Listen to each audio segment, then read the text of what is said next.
शाहूंच्या आठवणी पुस्तकातील कोणतंही पान अंदाजे रॅन्डम कुठलं पण पान काढून तिला देण्यात येते आता, आणि ती कशी वाचते बघा.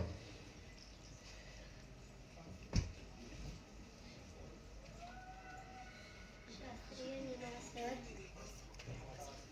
पंचायत तो लहान असो वा थोर असावा, सगळ्यात असो वा गरीब, प्रत्येकाशी शाहू महाराज खेळ वागून प्रत्येकाला ते आपले करून गर्भ ज्ञानाचा नाश करतो.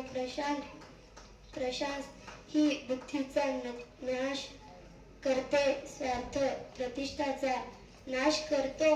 परंतु लोभ, ज्ञान, बुद्धी, प्रतिष्ठा या तिन्ही चारी नाश करीत असं हे मला वाटतं जोरदार टाळ्या आपण वाजवल्या पाहिजेत. धन्यवाद नव्या.